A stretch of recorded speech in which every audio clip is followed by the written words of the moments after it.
2015 yılında riske girdim ve bir PS4 satın aldım. İlk oynadığım oyun The Witcher 3'tü. Bu oyuna inanılmaz miktarda zaman harcadım, saplantılı bir şekilde tüm kartları topladım ve kapsamlı yan görevler listesindeki her canavarı katlettim. Bu, dünyayı başka hiçbir rol yapma oyununda olmadığı kadar canlandıran sürükleyici hikaye ve kapsamlı bilgiden hiçbir şey ifade etmiyor. O zamandan beri kitaplarla biraz uğraştım ama açıkçası bilgim sadece oyunlara kadar genişliyor. Netflix kitapları uyarlayıp aynı adı taşıyan geniş kapsamlı bir fantastik diziye dönüştüreceğini açıkladığında, yayın devlerinin düşünülemez olanı başarabileceği ve The Witcher'ı oynarken yaşadığım neşeyi yeniden alevlendirebileceği konusunda ihtiyatlı bir şekilde iyimser kaldım. Bir bakıma öyle, olayları tehlike ve gerilime dayandırmaya yetecek kadar sihir, canavarlar ve kılıç dövüşü içeren tatmin edici ve iyi yazılmış bir yüksek fantezi dilimi sunuyor. Şu anda kaidenin tepesinde oturan daha iyi fantastik tekliflerden bazılarını tahttan indirmek pek mümkün olmasa da, ilk sezon zaten yeşil ışıkla aydınlatılmış, ikinci sezon için işleri ilgi çekici tutmaya ve ilginç tutmaya yetiyor. Farkında olmayanlar için hikaye Geralt adında bir canavar avcısının etrafında dönüyor. İnsanoğlu tarafından aşağılanan bu beyaz saçlı,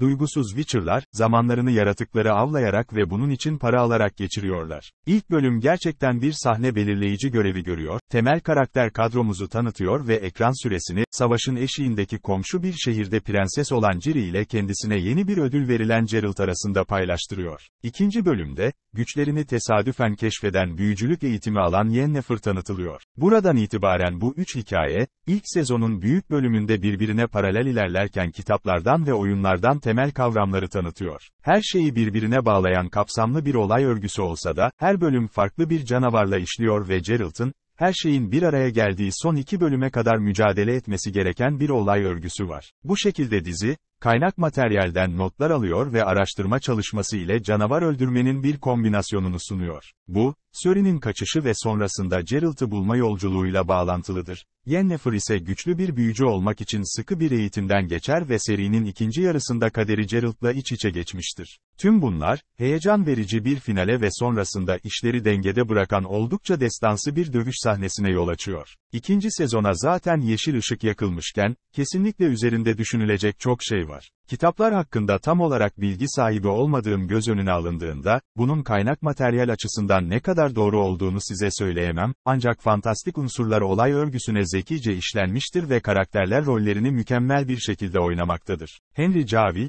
Geralt of Rivia rolüyle harika bir performans sergilerken Anna Schaffer da Triss Merigold rolüne çok iyi uyum sağlıyor. Oyuncu kadrosunun geri kalanı da iyi iş çıkarıyor, ancak benim için şakacı Ozan Jesker, her zaman doğru tonda olmayan durumlara biraz fazla mizah katıyor. Buradaki bazı bölümlerin ne kadar karanlık olduğu göz önüne alındığında, bu şakacı ve komik anları görmek bana biraz kötü geldi. Neyse ki Yennefer ve Geralt ekranı paylaştığında aralarındaki kimya geçmişe bakmaya yetiyor. Oyunun fantastik müziklerinden ilham alan The Witcher, Slav ve İskandinav etkilerini harika enstrümantal müziklerle yeniden sunuyor. Bu nedenle savaş sahneleri artırıldı ve bazı kasvetli anlara uygun parçalar da güzel bir şekilde eşlik ediyor. Bu, gösterinin basit ama etkili olan abartısız ana temasından hiçbir şey söylemiyor. Elbette kostüm ve genel prodüksiyon tasarımı birinci sınıf, sahnenin her santimetre karesi bu dünyanın güzel bir portresini çizmek için kullanılıyor. HYPE muhtemelen The Witcher'ın en büyük düşmanı olacak ve bunun bu dev canavarı ileride nasıl yok edeceğini görmekte zorlanıyorum. Bir sonraki Game of Thrones'u bekleyenler büyük hayal kırıklığına uğrayacak. Bu,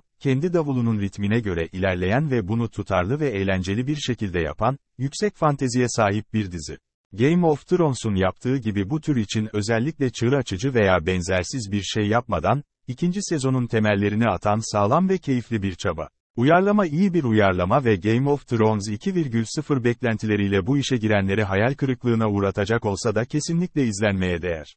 The Witcher'ın 2 yıl önce Netflix'e çıkışı, fantastik türünde yeni bir iyimserlik dalgasını da beraberinde getirdi. Game of Thrones'tan hala akşamdan kalma birçok yayın varken, tüm fantastik IP'leri sonunda çöküp yanan ezici güçle karşılaştırırken, hayranları ve eleştirmenleri bu dizilere yeni bir bakış açısıyla bakmaya ikna etmek her zaman zor olacaktı. Bunun en son kaybının zaman çarkına düşmesiyle The Witcher'ın ikinci sezonu, üzerinde imkansız beklentilerden oluşan kara bir bulutun asılı kalmamasından yararlanıyor. Senaristler de bu özgürlüğü hissediyor gibi görünüyor. Çünkü bu ikinci sezon hikayeyi ve mitolojiyi genişletiyor ve bu sizin için daha güçlü. Bu sezon bazı harika yeni eklemeler var ve daha açık bir ifadeyle The Witcher 3'ün hikayesine dair çok daha fazla öğe var. İlk bölüm esasen tüm karakterlerimizi yeniden tanıtmaya çalışıyor ve final olaylarından kısa bir süre sonra başlıyor. Geralt ve Ciri, zorlu kış aylarında diğer Witcher kardeşlerinin yaşadığı Witcher sığınağı Kaer Morhen'e doğru yola çıktılar. Ciri, olup bitenlerin kehanet edilen anahtarıdır ve Geralt,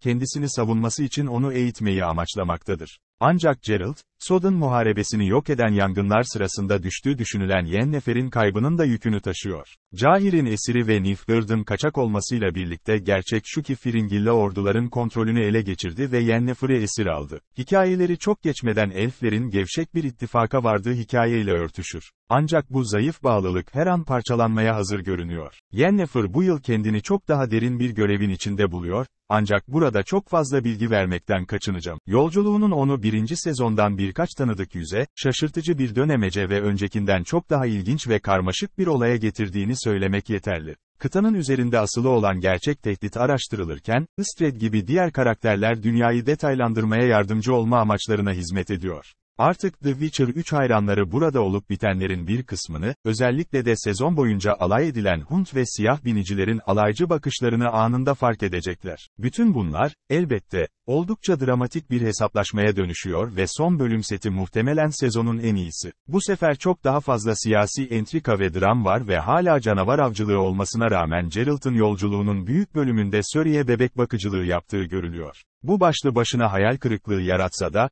6. bölüm, geçen sezonun 1. bölümündeki köydeki o mükemmel sahneyi taklit etmeye çalışan, ancak yetersiz kalan başka bir akıcı aksiyon sahnesini içeriyor. Pek çok hayranın anında tanıyacağı bir yaşlı da dahil olmak üzere fazladan Witcher'ların eklenmesi, dünyayı detaylandırmaya gerçekten yardımcı oluyor ve Triss Merigold ve Tisea gibi geri dönen karakterler de hikayeye ekstra derinlik kazandırmaya yardımcı oluyor. Ve derinlik burada oyunun adıdır. İlk sezon, bir araya getirilmiş bir dizi farklı yan görev gibi görünse de, elbette bu zekice dokunuşun yanı sıra, ikinci sezon çok daha akıcı. Eklemelerin çoğu, bu dünyanın çok daha büyük hissetmesini sağlamak için çalışıyor ve baştan sona tutarlı bir şekilde gelişiyor. Bu daha kapsamlı hikayenin tek dezavantajı tonudur. Bu çok daha cesur ve karanlık bir hikaye, ilk sezonu bu kadar erişilebilir kılan pek çok hafiflik ve şakayı kaçırıyor. 4. bölümden itibaren bunu tekrar enjekte etme girişimi var, ancak bu idareli bir şekilde kullanılıyor. Buna rağmen The Witcher'ın ikinci sezonu, ilkine göre marjinal bir gelişme gibi görünüyor. Elbette daha az çıplaklık, homurdanmalar ve bireysel canavar avları var, ancak onun yerine daha çok destansı bir ana göreve benzeyen bir hikaye var. İyi yazılmış ve görsel olarak büyüleyici The Witcher 2. sezonu kesinlikle beklemeye değerdi. Netflix fantastik dizisi The Witcher'ın 3. sezonunda Rivialı Geralt ve Yennefer, Cintra'nın taçlı prensesi Ciri'yi serinin başından beri peşinde olan düşmanlardan korumaya çalışır. Üçlü saklanacak bir yer ararken Yennefer, Ciri'ye güçlerini kontrol etmeyi öğretmeye çalışır. Ancak Ciri inatçıdır, adalet konusunda keskin bir farkındalığa sahiptir ve herhangi bir hata belirtisine göz yummaz.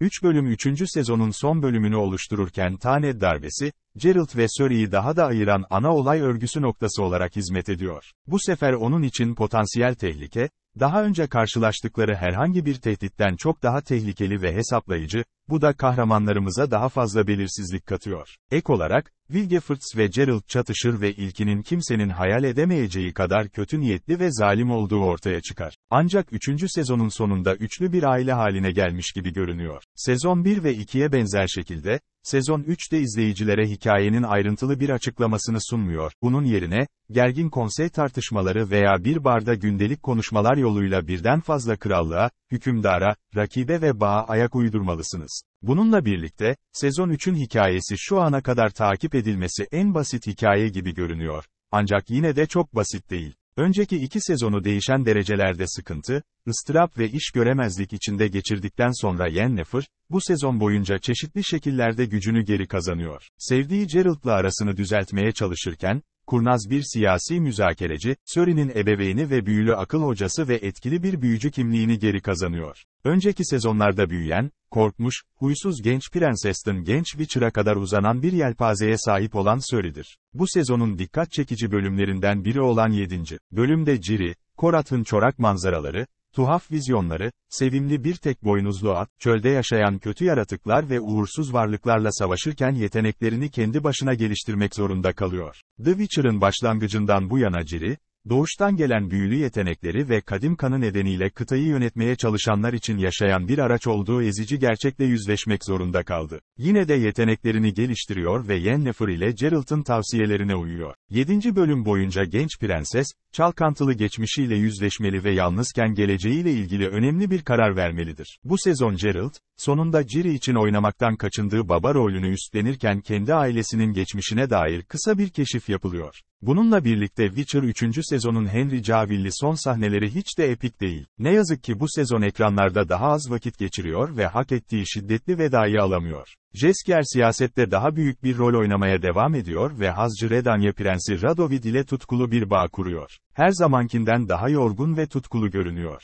Bu sezonda Jaskier hala dizinin esprili karakteri olmaya devam ederken bir yandan da bir bağ kurmaya çalışıyor. 3. sezonun finali dizinin enerjisini koruyor. Özellikle Tisaya'nın kaderi yürek parçalayıcıyken Aretuza'nın Nilfgaard tarafından saldırıya uğramasının ardından neler yaşandığını araştırıyor. Bu arada Ciri'nin karanlığını kucakladığı görülüyor. Oyuncular rollerini oynarken rahat görünüyorlar ve Cavill'in diziden ayrıldığı göz önüne alındığında bu durum sorunlu olabilir. Ancak dövüşler şiddetli, hikaye yoğun, drama kanlı ve canavar varlıklar dehşet verici. Ve 4. sezon için hazırlanan bir dizi anlatı sayesinde mevcut sezonun çözülmemiş bir sonla sona ermesi nedeniyle 4. sezonda daha fazla gelişme olasılığı var.